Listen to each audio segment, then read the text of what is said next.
Where is My Mind? A podcast where we talk about fascinating films that captivate us. I'm a biscuit that was left in the sun a tad too long. Parker. That was good. I'm not a biscuit in the sun, and I wasn't left out a tad too long. Ryan. I'm Parker. I'm just your average college student who is into film sort of as a hobby. I'm not majoring in this. I'm actually majoring in pre-med. I'm looking to be a pathology assistant. I'm also a music minor. I'm a bassoon player. I play a lot in university orchestras and ensembles and whatnot. Hi, I'm Ryan. My interest in films is primarily the Euro cult genre for the most part, and that kind of goes over a large span of different films. I think initially, growing up, films were definitely a part of my life, but I was a casual viewer in general. In my late teens, the VHS movement had its hooks in on me. As a collector of films in general, I think I'm always looking for new and exciting things that I've never seen before. And for the most part, able to find people that also share those same films with each other. Instagram is likely one of the biggest kind of portals for sharing that help to learn about the boutique labels. I'm certainly addicted to the films of Severin, Vinegar Syndrome, and Arrow, among many others, that were pretty inspiring to get back into physical media after many years of DVD collecting and missing the bus a little bit on Blu-ray. And then finally now kind of back to Blu-ray, 4K, and all of the kind of gorgeous formats that we have that are different than others. Like anything, I'm still not beyond watching a 360p random VHS rip off of YouTube that was posted by who knows, but it's a way for us to be able to get films seen, get our eyeballs on new things. For the most part, the Giallo, Italian Crimi, Poliziotteschi, those are all the standards that we kind of discover and sometimes get really enthusiastic about. It's also important to have a little bit of balance and learn from other folks about other films that aren't just 70s Italian movies, because there's a world outside of 70s Italian cinema. I don't really ever want to see that world or not live there, but I understand there are things that we should grow from. So this podcast is a little bit of a vessel for that, but it's also an indulgence because we will be covering and discussing films that are sometimes really rare, but they're sometimes not rare at all. But they'll definitely be interesting. They won't be boring, and you'll come away with something a little bit more than you showed up with. So that could be a good or bad thing. The visual? Well, to add to that, I mean, you and I both have watched films that there are no subtitles. You are literally just going to not know exactly. You're going to have to visually take cues and solve the plot because there's just nobody to the rescue to help. It happens.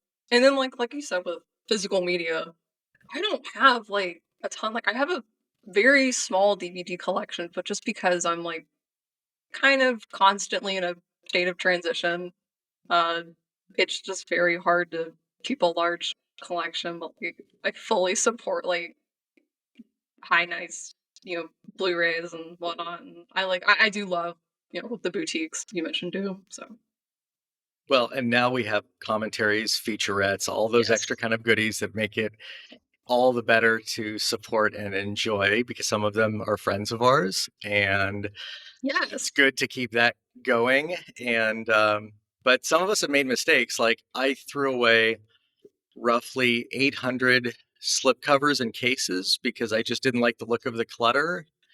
And that might be a sin that's really not forgivable. And I put all of my films into folders, like in the 90s with CDs, where you would have I've done that with CDs. the foldering.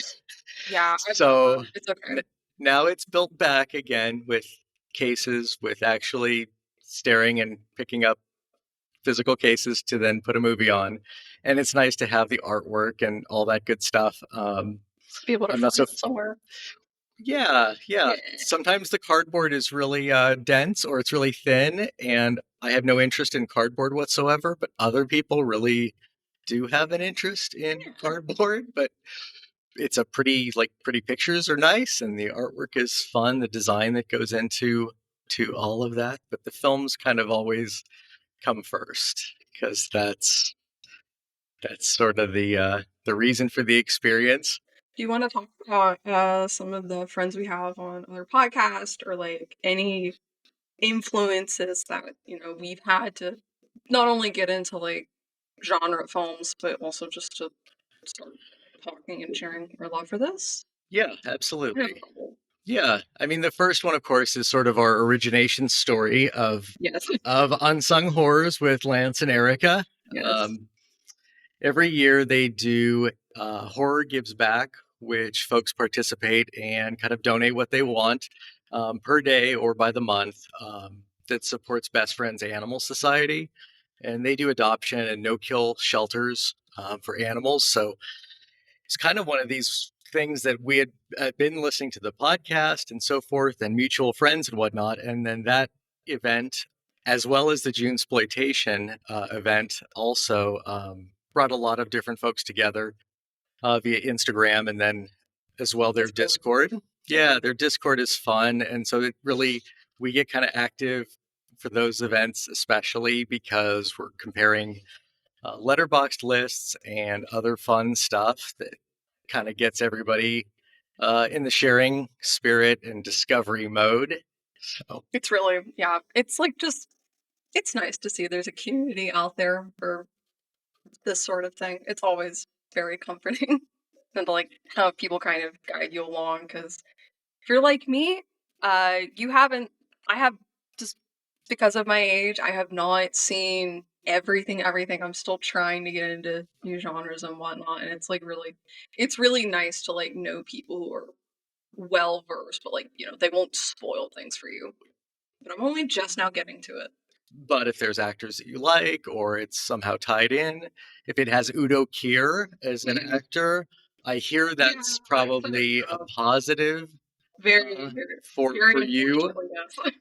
He's an entertaining guy, been around a long time. We share that Blood for Dracula, pretty important overall Very, enjoyment very, of Udo. very, very, very important for me getting onto this track. Should I mention the Death Nerve folks? Yeah. Do you want me to talk No, on they them? they do it great. Yeah.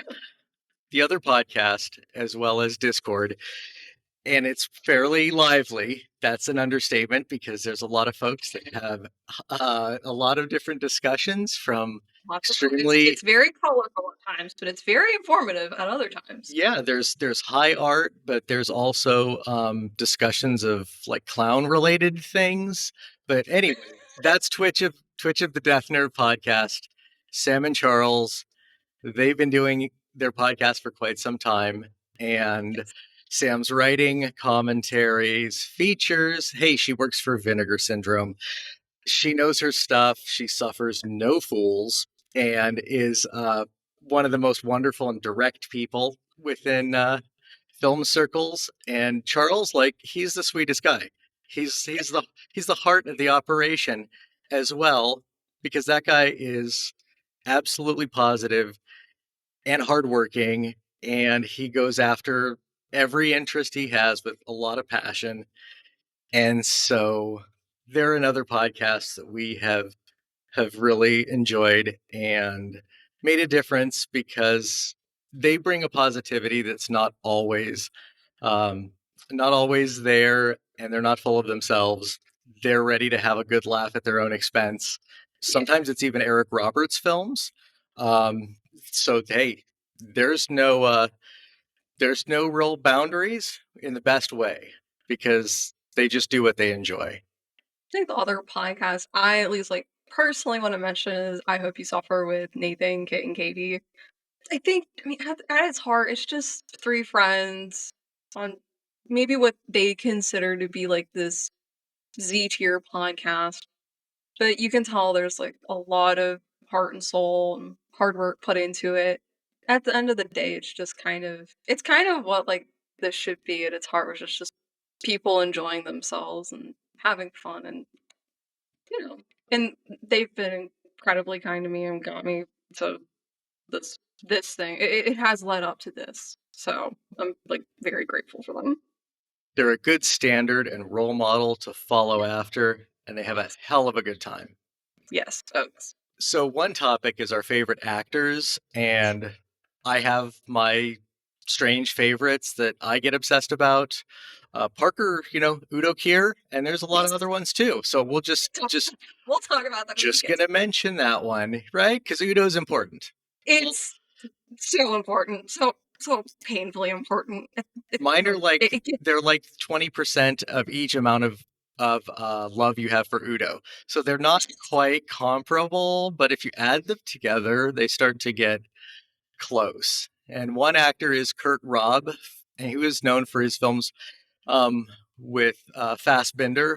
Um, Tenderness of the Wolves is probably one of the roles that really cemented my love for his acting abilities and his strange look. He's a very peculiar looking person. He actually was in a film with Udo Kier called Island of the Bloody Plantation. It's indescribable. It's that it's film is it's indescribable, but it's like I found it surprisingly good. the soundtrack song, the score, intro tune, Oh, outro tune. oh, It's so it's such an ear, soothing. It's it's an this. earworm. It's a folk ballad with female vocals and like a lot of acoustic guitar that you just fall in love with. It's like a John Denver zone for weirdos. It really is. It's like, where did this come? It's like, where did this in this like kind of exploitation, kind of art film that I think takes place in the Philippines or something? I think so Where did because this come from? it's It's it's great. really strange. It's an It's amazing movie. Everybody should watch it, of course. But if you don't, it's okay too because it's not. I won't be Yeah, offended. there's some offensiveness in there. Yeah, for No sure. worries. Now, most of Kurt's films, though, weren't offensive. I mean, he was sometimes even like the victim of a lot of mean spiritedness, but in general, yeah, I got into his films, and our friend, kind of mutual friend, Adriana, is an absolute ace. And she found all sorts of different films of his for me, as well as mostly through YouTube and like private links over YouTube that folks had just stashed or ripped from, VHS copies of him doing like musical performances and other things like that. And so he's certainly one of those folks like I kind of hold in special regard, that I feel protective enough that I am like, I don't even know if I can talk about his acting and so on unless I'm in a really safe place. The Right. other actor is I Dirk enjoy whatever Bogarde, it's on. and he was like a heartthrob. He was in lots of TV. And Mhm. my shout out on that, of course, is Jessica, our friend Camille 2000, who I'm certain actually runs the best Instagram account that has probably ever existed, because it's fashion, music, 100%. it's No doubt. films, it is It's incredible. everything cool that exists. She posts regularly. You should follow her.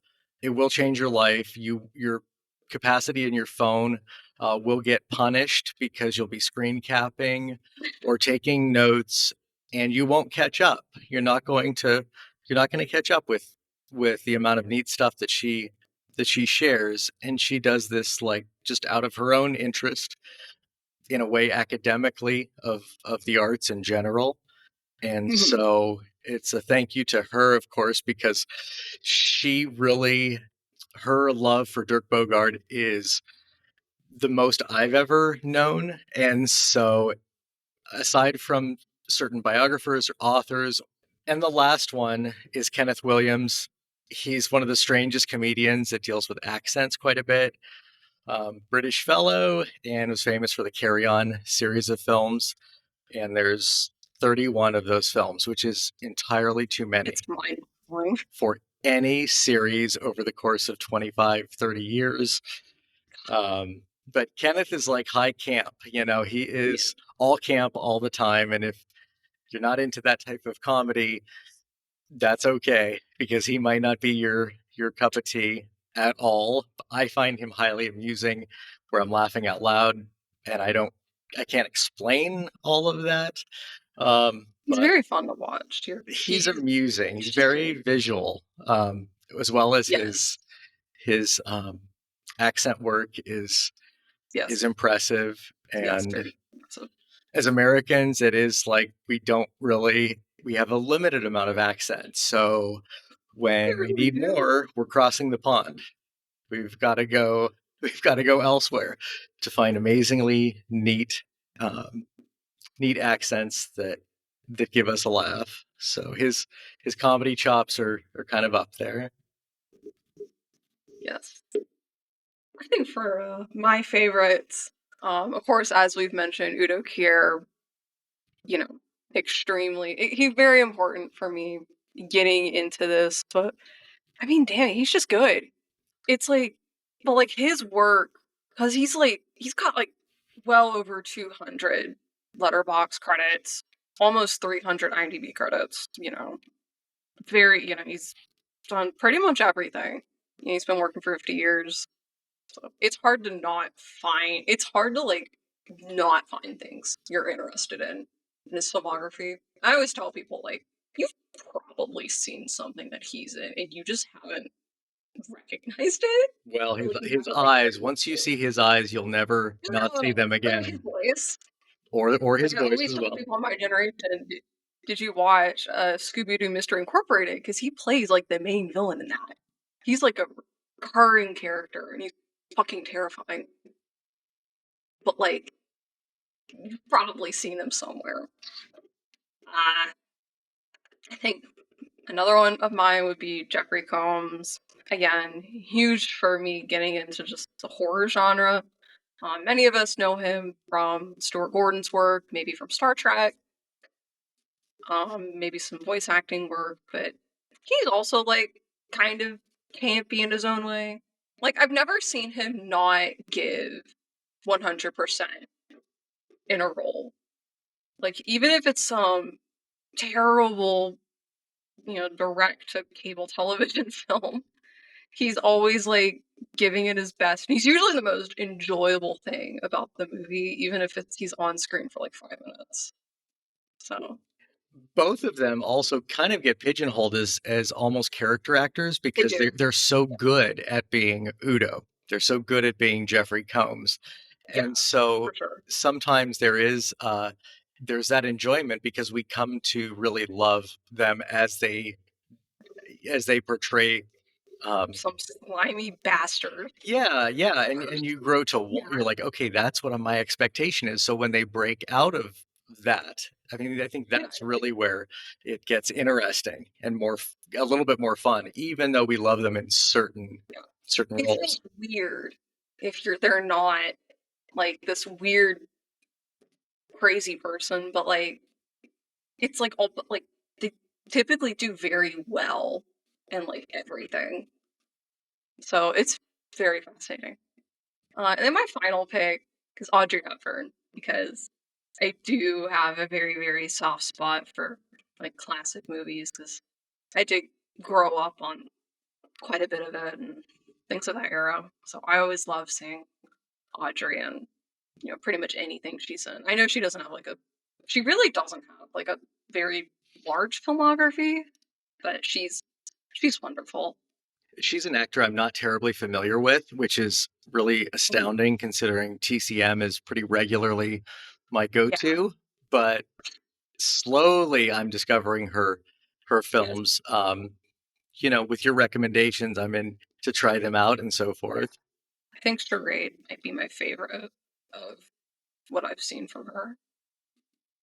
Because, like, she's not like, I mean, she's young, but it's not like super young. And, like, she has amazing chemistry with Cary Grant. The plot, like, outside of her, the plot's fantastic. Like, I rewatched it recently with my mother recently, and I kind of knew like what the ending was, but like then I realized when we got to like the plot point I remembered, I was like, oh, we have like 20 minutes left. I totally blanked out on like a bunch of it. So Parker, are there any characters that are complete antagonists, like bad guys, that you actually get a kick out of? complete antagonist. Yeah. Uh I mean, if we're talking, I don't have to I mean, if it's like I don't have to talk to them, I mean I'm sitting here next to a wall, a bunch of comic book villains. Well, those count. I know I did mention to you a film called When a Stranger Calls, which Yeah, you haven't seen yet, but that's I okay. know. It's going to be incredible. It is a really intense movie with Tony Beckley as the main guy in it. He was in some Doctor Who episodes where he played like a megalomaniacal plant owner, where he would like play music. He would play his synthesizers to his plants, and it's called Seeds of Doom. It's like the best old school Doctor Who. That's really Anyway, When cool. a Stranger Calls is like one of the origination sort of points of the trope of the bad guy is inside the house or the calls coming from inside, etc. And Carol Kane is the main person at home, and it's an incredible performance by both actors and other actors in the film as well. So it's one I definitely look forward to. It's a little bit more of a Halloween time period, so it could be like a horror gives back. I think that's probably how we might kind of I'll schedule make that I'll one make out. room for it. It's so good, and it's not actually all that like graphic as in a horror movie, but it has a degree of like Hitchcocky, and everything you don't see is terrifying. Right, And so sometimes it's just like, um, yeah, there's moments where there's just zoom shots that don't actually mean anything. It's just a door. It's just zooming in on a door. The door isn't even open, and you're mortified. You're just like, right, I might have to look away. And it's right. something completely innocuous. So that's definitely one. And I think there's still probably some villains on your wall that would be pretty mortifying. Uh, I mean, I'm like looking at this and I'm thinking to myself, like, I guess maybe now I think in like the modern comic book scene should be considered an anti-hero, but like classic Harley Quinn, like would probably like and like always kind of has me. Like that's how she's how I got into that. Uh like she's not fucking around. Like even if she's like happy go lucky as like the Joker's girlfriend, she's like not fucking around. And that's what always kind of fascinated me with her. how are the films? The Just not like the still animated. fine. The animated stuff is good. Yeah, most Okay. animated stuff is pretty good. Like those like that helped me through COVID. Well, we all needed our We coping needed our mechanisms. we needed our safety blankets. Yeah. Yep. No, there's like a couple of like animated Batmans that like at least like from like the one stuff from like the animated like the Batman the animated series continuity. Some of it goes to like some pretty dark places for something aimed at like children, like upper elementary, early middle school children. It goes to like pretty dark places, but which kind of like made it fine for me to like watch in high school. Yeah. So Well, I think Alan Moore also like wrote a lot for I think some of the yes, mid to late. I don't know if it went to the late Alan 80s, but Moore wrote Killing Joke, which is so good. he's amazing. I'm still like Yeah, staring at my book of his called Jerusalem that looks super interesting, and I have not cracked into it because it just looks imposing. Because it's like, if this will stop a bullet, I'm either really into this book, or it's more like I really have to have this, but I don't know. I don't know when that's going to be a beach read of 1,700 pages. So it's like, I'll just take Rosemary's Baby. Give me 200 pages, paperback. That's fine. I'll Perfectly take my fine. like my copy of Watchmen. I'm impulse bought, to the beach this summer. It's a beautiful thing. His black and white of from Hell. The It really From is. Hell is such good stuff. So, but it was an okay movie. I don't know that it was everything folks wanted it to be, but that's often Yeah, the case. Pretty normal for it's okay to be let down. that can happen. We've That learned that it's okay to be yes, let down. and you just don't, you don't have to overthink it. It's Yeah, you just kind of move on. exactly. What are like a couple of characters you like just maybe like a protagonist where you would just like want to like just sit down and talk with them for fun? Like not like analyze them, not try to get to the bottom of their deal, but just like sit down and have like a coffee with. Like psychoanalyze anyone. You're just here to have a conversation and hang out. Now they're not a character, but they are a human being, and they also played in their they were in their own films, but that would probably be Matthew Barney. And Matthew Barney hit me early in my film interests with his Cremaster series of films. They were mostly unobtainium. In 2002, a DVD of his film sold for, I think it was $502,000. So the little scamps on the internet eventually, like at that time, were like, okay, well, somehow somebody's going to get a hold of this. And Yeah. so his early, they're generally considered like art films in that regard, that um, they're not always plot structured. There's very little dialogue. They're visually beautiful. They deal with lots of symbolism, which is good fun at times. He was a former football player and got into doing visual arts and sculpture, and then got into film. And his films in general really do it for me. They're very different.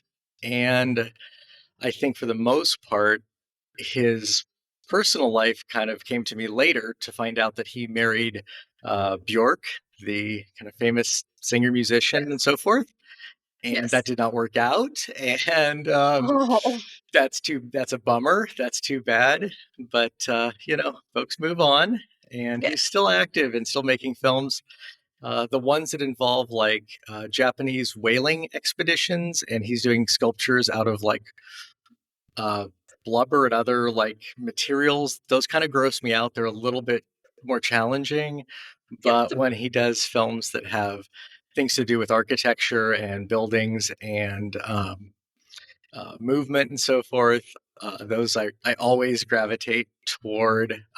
They're always hit and miss. Some folks really get a kick out of his work, and then other people just kind of roll their eyes. And yeah, seeing his films made a big impact. That film didn't always have to be linear plot narratives, and experimental film definitely exists. And sometimes that's a little bit where I'm questing the next experimental filmmaker that I haven't discovered yet. And so yeah, that's somebody. He's somebody I would definitely enjoy coffee with. And for once, he would probably be doing most of the talking. It wouldn't be me. So it would be a very change I of can see how that. Yeah. the position of the conversation would be much different. I'd be pretty quiet in his It would be presence. very like, yeah, you get to being like, because I can be the talkative friend, but I can also like be a really good listener. You know, I, sometimes we just have to smile and go, yeah, this is not my moment. And this is somebody else is fine. going to, this is fine. This is going to be okay. And that is they're just those folks that, and it could be actors as well, that you're in awe of. If Udo sat down and said, hey Yeah. Parker, I really need to talk to you about this new Sobbing. role, Sobbing. you'd have trouble for words, but Udo would get to talk as much as he wants. I've yet to see an interview where like he's not the one just like fucking driving it. I have yet to see one. And I mean, he yeah, fought that Jedi or the Darth Vader. What was that whole kind of video of him like at a oh yeah.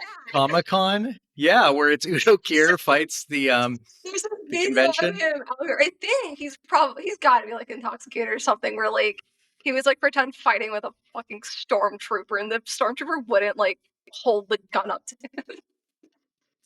And he was insistent. He didn't let down. It makes an actor's job very hard. He has Uh, high resolve, you know. yes, very dedicated, but hey, good for him. I think for my protagonist that I would want to just sit down and like hang out with would probably be Mike and Scott from My Own Private Idaho, because I relate to the two of them way more than any human should. I love that movie so much to kind of a very strange amount. Modern masterpiece.